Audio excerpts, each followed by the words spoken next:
Hello students, 10th के student हो, पहला पहला बोर्ड है। जब स्टूडेंट्स हम किसी पहले बार किसी इम्पोर्टेंट चीज़ को फेस करते हैं, जैसे इंटरव्यू है, बोर्ड की परीक्षा है, कंपटीशन है, तो हमारे अंदर एक अजीब सी घबराहट होती है कि क्या होगा, कैसे होगा। लेकिन स्टूडेंट्स, उस घबराहट पर कंट्रोल करने के लिए आपके अंदर अपने आप पर कॉन्फिडेंस होना चाहिए। और आप महसूस करेंगे स्टूडेंट्स, जब आप बोर्ड हाई स्कूल के बोर्ड में बैठेंगे, तैयारी के साथ बैठेंगे, फिजिक्स की बात मैं कर रहा हूँ स्टूडेंट्स, तो आपको जब आप उस पेपर को सोल्व करेंगे, इतना एंजॉय करेंगे कि जो आपके अंदर घबराहट थी, वही घबराहट स्टूडेंट्स हैप्पीनेस में बदल जाएगी। और यही लाइफ को जीने का एक बहुत महत्वपूर्ण फंडा है स्टूडेंट्स। ठीक है, तो देखिए आज स्टूडेंट्स बहुत मोस्ट इम्पोर्टेंट वीडियो होने जा रही है। क्रांतिक कौन किसे कहते हैं, बहुत मोस्ट इम्पोर्टेंट क्वेश्चन स्टूडेंट्स। क्रांतिक कौन किसे कहते हैं, मेहनत से पढ़ते रहिए स्टूडेंट्स। क्रांतिक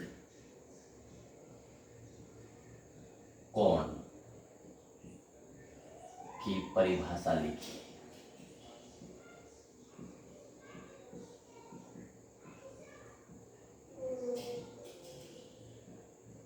ठीक है स्टूडेंट्स, ये पेपर में आएगा, बहुत मोस्ट इंपॉर्टेंट है।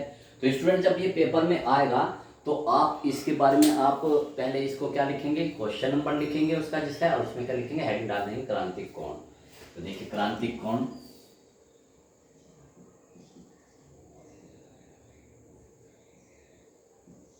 क्रांतिक कौन समझिए स्टूडेंट्स। पहले से देखिए,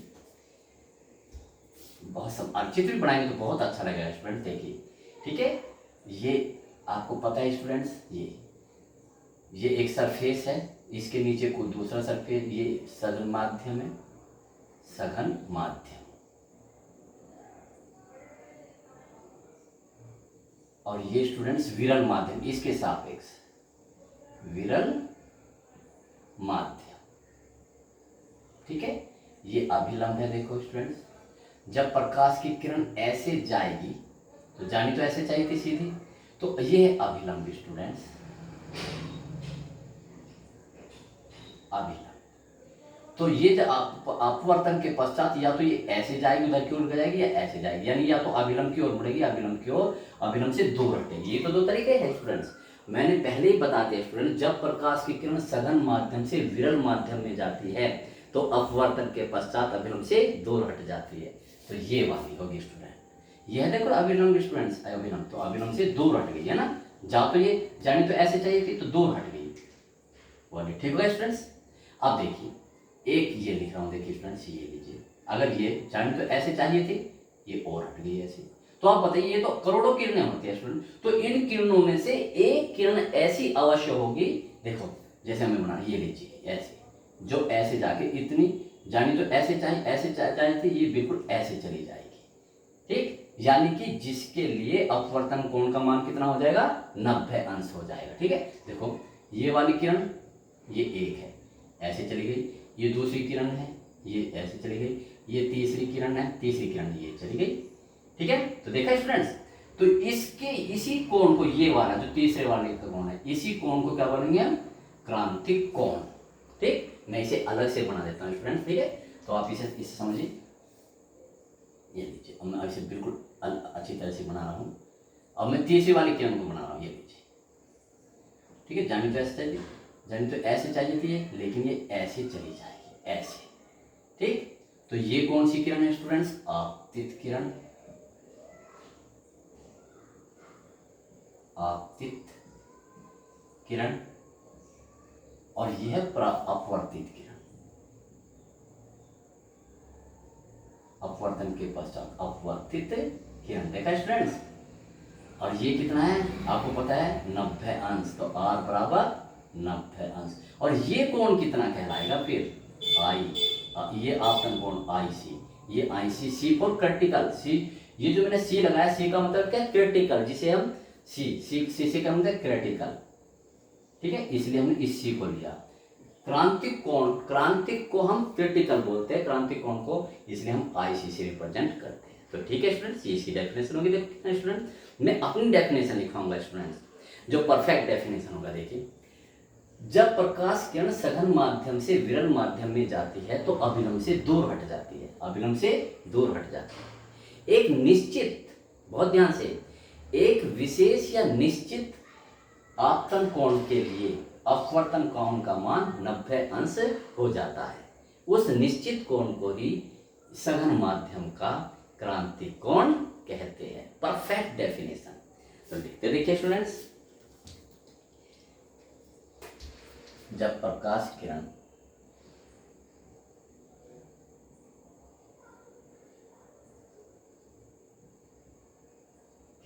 सघन माध्यम से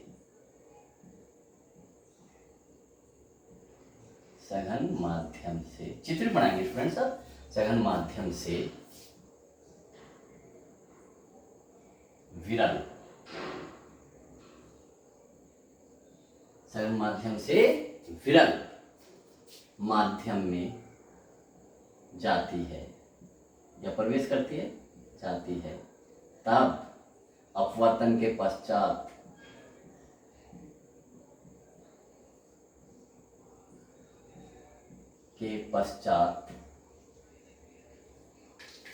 खत्म हो गई, मैं इसे लिख देता हूं, अपवर्तन के पश्चात अभिलंब से दूर हट जाती है,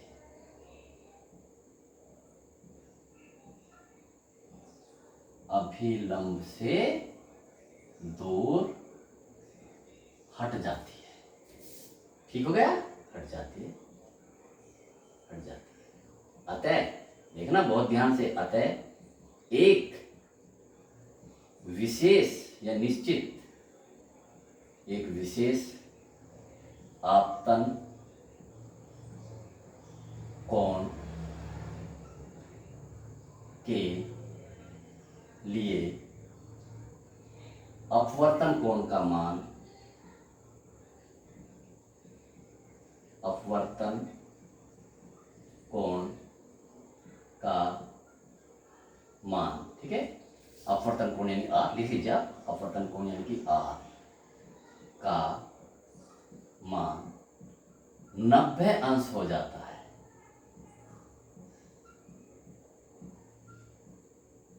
हो जाता है। इस विशेष आपतन कोण को ही, इस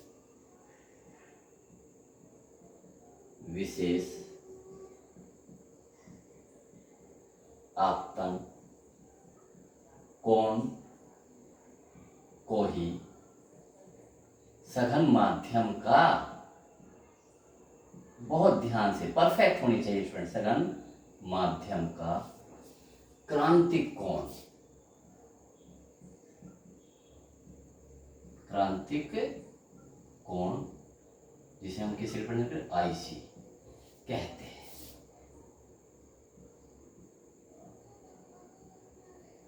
ये है स्टूडेंट्स परफेक्ट डेफिनेशन। हमने ये चित्र भी बनाना है स्टूडेंट्स, और ये भी बनाना है, अगर कहते हैं क्रांतिक कोण की परिभाषा लिखिए, ठीक है, लिख देंगे स्टूडेंट्स, बहुत मोस्ट इंपॉर्टेंट है। आप मेरी डेफिनेशन लिखेंगे तो एज ए टॉपर का आंसर होगा, ठीक है स्टूडेंट्स। तो नेक्स्ट क्वेश्चन की तरफ बढ़ते हैं।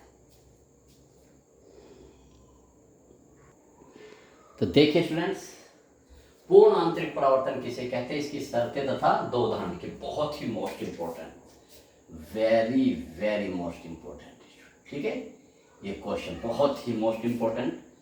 तो हेडिंग डाल देंगे स्टूडेंट्स, हेडिंग क्या डालेंगे, पूर्ण आंतरिक परावर्तन, पूर्ण आंतरिक परावर्तन, हेडिंग डाल दिया स्टूडेंट्स। पेपर में आएगा तो ऐसे करेंगे, आएगा ही जरूर स्टूडेंट्स। तो समझिए स्टूडेंट, देखिए समझिए स्टूडेंट्स, अभी मैंने चित्र बनाया था, ये लीजिए, ठीक है, ये देखिए, ठीक, ये सघन माध्यम है,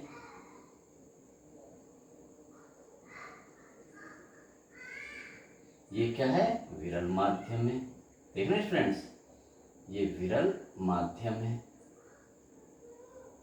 ठीक, ये क्रांतिक। अब देखना स्टूडेंट्स, मैं इसमें 2 किरणें भेज रहा हूँ, ये लीजिए, ये बहुत ध्यान से, ये ठीक है, ये तो किसने पर स्टूडेंट, क्रांतिक कोण पर है आई सी, तो ये ऐसे चली जाएगी, ऐसे जाएगी ना स्टूडेंट्स, ये ऐसे चली जाएगी, ये इसका, ठीक है। अब बहुत ध्यान से स्टूडेंट देखिए, और ये इसे देखिए। अब स्टूडेंट्स इसमें अब मैं ये दूसरी किरण बना रहा हूं। अब इस किरण को देखिए स्टूडेंट्स, आप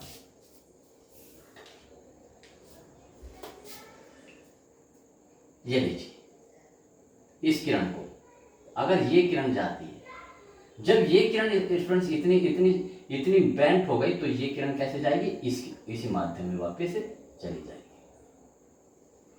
ये लीजिए। तो जितना कोण आपको पता है स्टूडेंट्स ये होता है, उतना ही कोण ये होता है, ठीक। तो देखिए होता रहा था अपवर्तन, यानी कि जब प्रकाश किरण सरल माध्यम से विरल माध्यम में जाती है तो उसी माध्यम में वापस लौट आती है यदि, तो इस प्रकाश की इस घटना को क्या बोलते हैं, पूर्ण आंतरिक परावर्तन।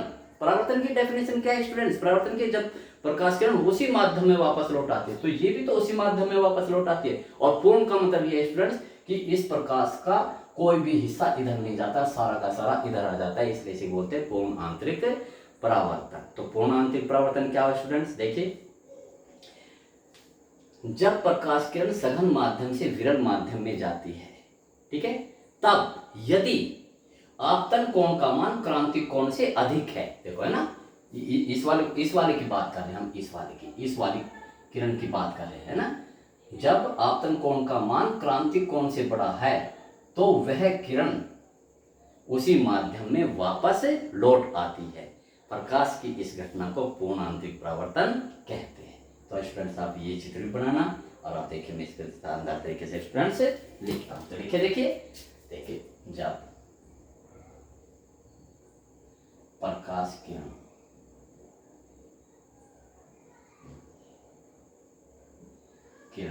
सघन माध्यम से, मेरे वर्ड्स यूज करेंगे स्टूडेंट्स आप, सघन माध्यम से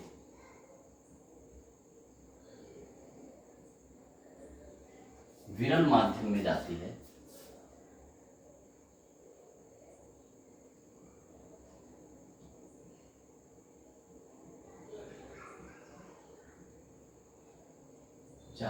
तब यदि, ठीक है, तब यदि, बहुत ध्यान से, तब यदि आपतन कोण का मान, आपतन कोण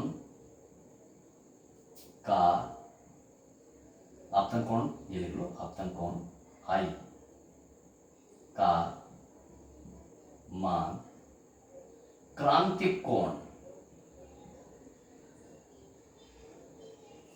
क्रांतिक कोण से बड़ा होता है, बड़ा हो तो प्रकाश किरण उसी माध्यम में, तो प्रकाश किरण उसी माध्यम में वापस लौट आती है, उसी माध्यम में वापस लौट आती है, वापस आ जाती है, वापस लौट, माध्यम में वापस लौट आती है,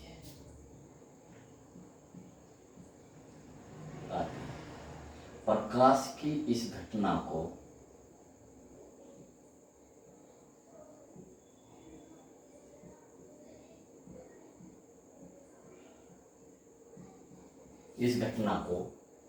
पूर्ण आंतरिक परावर्तन कहते हैं, पूर्ण आंतरिक परावर्तन कहते हैं,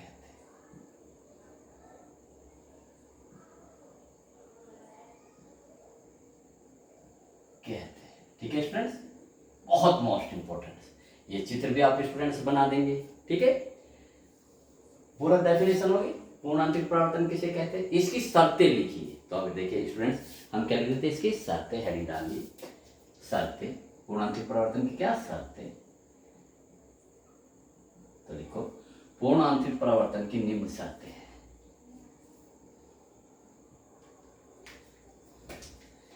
पूर्ण आंतरिक परावर्तन। ओ, ये तो आएगा ही आएगा स्टूडेंट्स। शर्तें तो और भी ज्यादा मोस्ट इंपोर्टेंट है। कभी कभी तो केवल ये पूछ लेते हैं पूर्ण आंतरिक परावर्तन की शर्तें लिखिए एक नंबर में। पूर्ण आंतरिक परावर्तन की शर्तें निम्न है।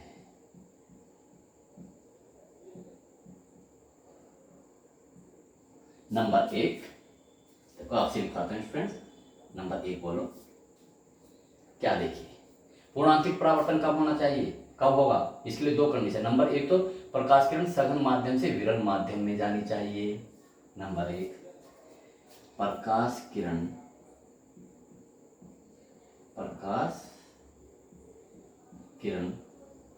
सघन माध्यम से सघन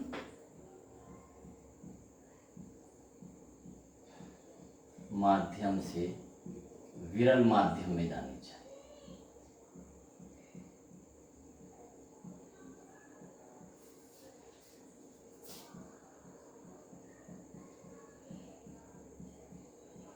जानी चाहिए। ठीक है स्टूडेंट्स, बहुत ध्यान से, सघन माध्यम से विरल माध्यम में। दूसरी शर्त क्या है? दूसरी शर्त यही है स्टूडेंट्स कि आपतन कोण का मान क्रांति कोण से बड़ा होना चाहिए। नंबर दो, आपतन कोण का मान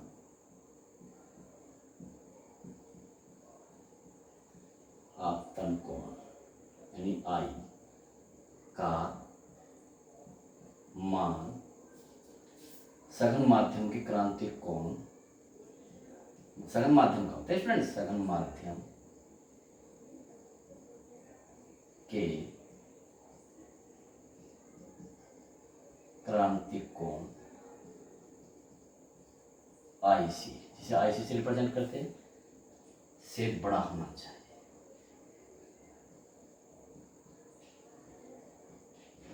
बड़ा होना चाहिए। ठीक है स्टूडेंट्स, ये दो शर्तें होगी। अब क्या लिखिए स्टूडेंट्स? इसके उदाहरण। ठीक है, उदाहरण लिखते हैं स्टूडेंट्स। उदाहरण,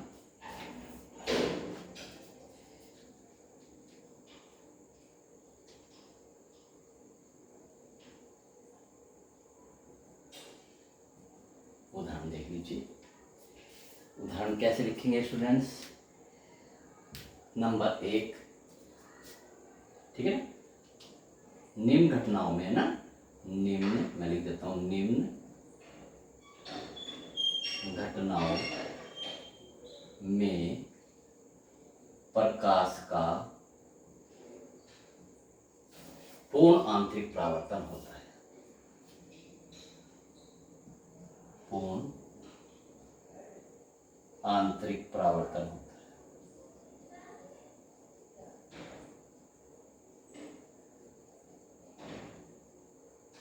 ठीक है, कौन कौन से में स्टूडेंट्स?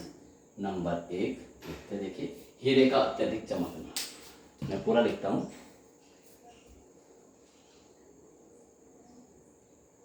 हीरे का अत्यधिक चमकना।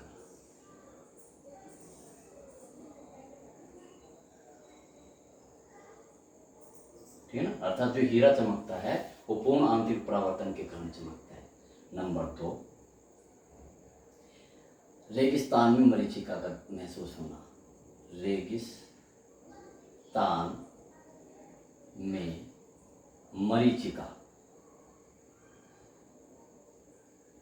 मरीचिका का एहसास होना।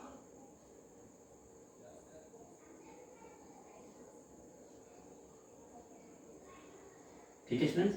नंबर तीन, इंद्रधनुष का बनना, रेनबो, इंद्रधनुष का बनना। और देखिए स्टूडेंट्स, नंबर चार, जो ट्रैफिक इंडिकेटर होते, ट्रैफिक सूचक बत्ती पर, ट्रैफिक सूचक बत्ती में भी पूर्ण आंतरिक परावर्तन होता है।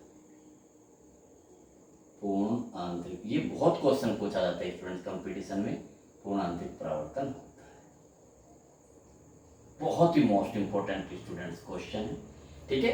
हीरे का अत्यधिक चमकना आप समझते हैं स्टूडेंट्स, हीरा बहुत अधिक चमकता है। अगर आप इस कमरे में लाइट ऑफ कर दो, बिल्कुल बीच में रख दे, तो उसकी लाइट इतनी होती है स्टूडेंट, जो बहुत अच्छा हीरा होता है, ठीक है, उसकी ओर आप देख भी नहीं सकते। देखिए, ठीक है, आप उसे दिन में प्रकाश में रख दीजिए, प्रकाश दिन में उसमें एंटर हो जाएगा और फिर रात को उसमें से निकलना शुरू हो जाएगा पूर्णांतरिक परावर्तन के कारण। रेगिस्तान में मरीचिका का एहसास होना। रेगिस्तान किसे कहते हैं स्टूडेंट्स? रेगिस्तान में रेत ही रेत होता है। मैं समझा देता हूँ स्टूडेंट्स, देखो कैसे होता है।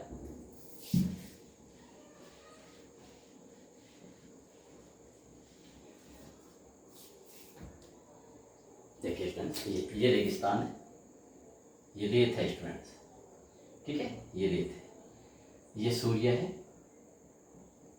बहुत ध्यान से स्टूडेंट्स, ठीक है। अब देखिए यहाँ पर एक किसका स्टूडेंट्स पेड़, खजूर का पेड़ है, ठीक है। अब आप बताइए, अभी आप रेगिस्तान में नहीं हो, आप अपने कहाँ पर हो? घर पर हो या अपने गांव में है, ठीक है ना। गांव में ये जो है यहाँ झोड़ है, ये झोड़ है, पानी भरा हुआ है। आप बताइए स्टूडेंट्स, एक तो इसमें, इस झोड़ में इसका प्रतिबिंब दिखाई देगा ना स्टूडेंट्स, ऐसे और ऐसे, ठीक है। तो यहाँ तो ये वास्तविक होता है, लेकिन रेगिस्तान में तो वो होता ही नहीं। तो देखिए स्टूडेंट्स, रेगिस्तान में क्या होता है, यहाँ जो ये होता है स्टूडेंट्स, ये लेयर बन जाती है। क्या ये क्या हो जाती है? लेयर होती है उसकी के अंदर, ठीक। तो देखिए यहाँ पर आदमी खड़ा है, ठीक है ना, ये वाला आदमी।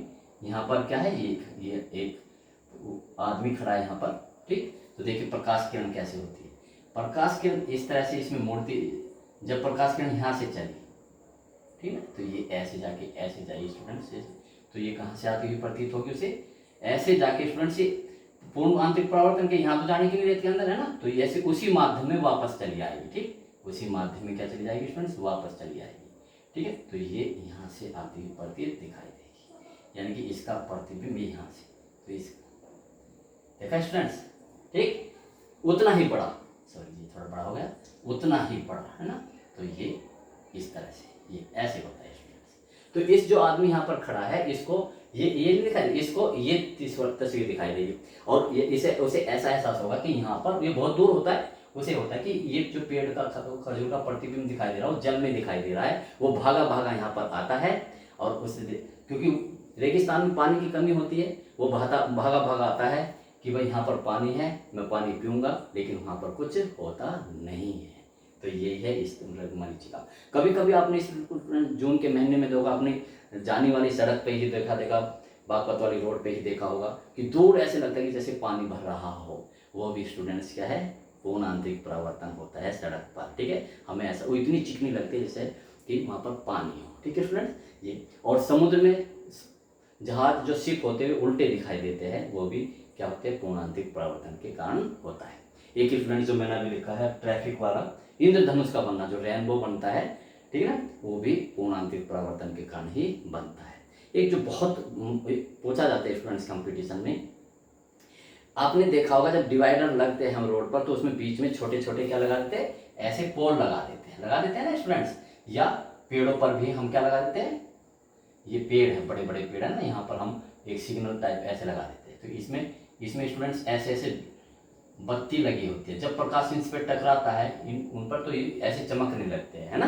वैसे तो वैसे नहीं चमकते, लेकिन जब उस पर हेडलाइट पड़ती है तो बहुत अधिक ज़्यादा चमकती है। तो जब यात्री को दिखाई देता है कि यहाँ पर ये पोल और यहाँ पर ये पेड़ है, तो इनके अंदर भी पूर्ण आंतरिक परावर्तन होता है। ये सारी तमाम घटनाएं जो मैंने आपको समझाई है, ये सब इनका कारण क्या है?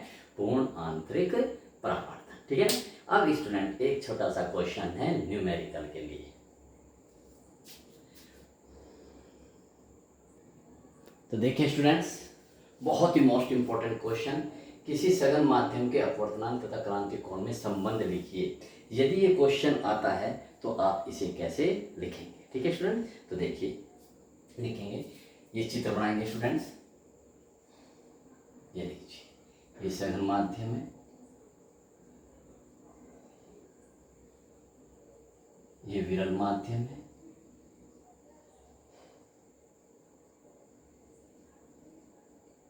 ठीक है स्टूडेंट्स। इस सघन माध्यम को मैं 1 लिख रहा हूँ स्टूडेंट्स, इसको मैं क्या लिख रहा हूँ? 2 लिख रहा हूँ, ठीक। देखिए प्रकाश किसमें, पूर्ण आंतरिक में। ये लीजिए, ये देखिए, ये क्या है, क्रांतिक कोण है IC। मैं दूसरे उससे बनाता हूँ इसे पेन से, जिससे कि आपको बिल्कुल स्पष्ट दिखाई दे स्टूडेंट्स। देखिए ये लीजिए, ठीक है। तो ये प्रकाश किरण कैसे जाएगी, ऐसे जाएगी, ठीक है, ऐसे, ठीक। ये कितना R बराबर 90 अंश होता है, और ये कितना होता है IC, क्रांतिक कोण। यही तो था स्टूडेंट्स। तो देखिए इसमें हम क्या लगाएंगे, क्रांतिक कोण की परिभाषा से, है ना, ठीक। पहले तो आप क्या होता है क्रांतिक कोण, इसमें स्नेल का नियम लगा दीजिए, ठीक है ना। तो देखिए पहले हम क्रांतिक कोण की परिभाषा, है ना। तो देखिए क्रांतिक कोण IC के लिए आपतन कोण का मान कितना होता है, सॉरी, के लिए अपवर्तन कोण का मान,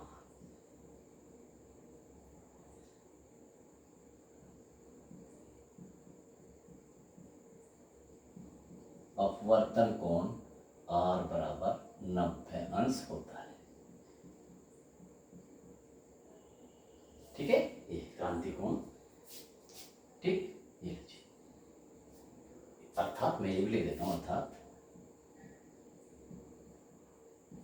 I बराबर IC के लिए R बराबर 90, ठीक है। अब इसमें स्नेल का नियम लगा दीजिए स्टूडेंट्स। स्नेल के नियम अनुसार,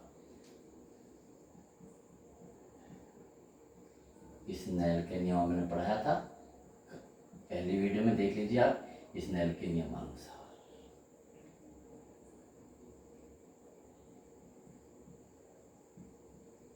स्नेल का नियम क्या था student, sine I upon sine R बराबर 1/2, है ना, जो जिसे नियत था, ये था स्टूडेंट्स, ठीक है, जिसे हम अपवर्तनांक कहते हैं, जहां पर n1 n2 क्या है। अब इसे अप्लाई कीजिए, ठीक है ना, क्रांतिक कोण की सूत्र लगाइए, अप्लाई कीजिए। साइन, देखिए स्टूडेंट, साइन I की जगह क्या लिखेंगे IC, R की जगह क्या लिखेंगे स्टूडेंट, बहुत आसान, 90, और इसे देखिए कैसे लिखेंगे 1/2, है ना। तो यहाँ हम सघन माध्यम लिखेंगे ना, सघन 1 कैसा माध्यम, सघन।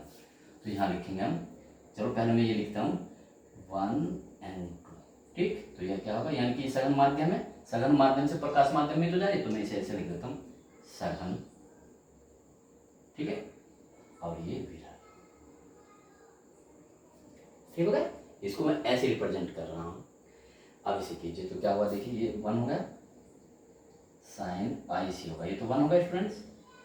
तो ये क्या होगा, सघन विरल। इसका मतलब क्या है कि सघन माध्यम के सापेक्ष विरल माध्यम का अपवर्तनांक, ठीक है स्टूडेंट्स। तो लेकिन हम क्या होता है, हम किसका निकालने अपवर्तनांक, सघन माध्यम का, किसके सापेक्ष विरल का। तो इसको उल्टा कर दीजिए, तो उल्टा आपको पता है स्टूडेंट्स। तो इसका क्या होगा, यानी कि n, या ये पहले लिख लीजिए विरल, और ये होगा सघन। इसका उल्टा कर दीजिए 1/sin IC। तो कितना हुआ स्टूडेंट, देखिए ये विरल, ये सघन, बराबर इसे हम क्या लिख सकते हैं स्टूडेंट, कोसेक IC, ठीक है। ये बहुत, फॉर एग्जाम्पल कांच है ना, कांच माध्यम के लिए, कांच के लिए, तो कांच के लिए क्या, एयर, है ना, क्या कांच के लिए हवा के सापेक्ष, वायु के सापेक्ष, अपवर्तन। तो क्या इसे हम कैसे लिखेंगे, ANG = कोसेक IC। इससे अच्छा ये होता है स्टूडेंट्स, ठीक है स्टूडेंट्स। तो इस वीडियो में, आज की वीडियो वास्तव में बहुत शानदार है स्टूडेंट्स। आपको कम से कम ऐसा ना हो कि सारे ही क्वेश्चन स्टूडेंट्स आ जाए, उदाहरण भी आ जाए, छोटे छोटे क्वेश्चन भी आ जाए। तो इनको आप करते रहिए स्टूडेंट्स, शानदार नोट्स बनाते रहिए, अपनी शानदार तैयारी करते रहिए, और टॉपर की तरह लिखना सीखिए, ठीक है स्टूडेंट्स। पढ़ते तो स्टूडेंट्स सभी है, लेकिन सफल कौन होता है, स्टार कौन होता है, जिसकी स्टडी में, जिसके वर्क में एक यूनिकनेस हो, एक परफेक्टनेस हो, उसको ही परफेक्ट सफलता मिलती है। तो ठीक है स्टूडेंट्स, टॉपर की तरह लिखना सीखिए और टॉपर की तरह ही नंबर लाइए और टॉपर बनिए। Okay students, best of luck, बहुत अच्छे स्टूडेंट हो आप। मेरी दुआएं, मेरी ऑल विशेज आपके साथ है।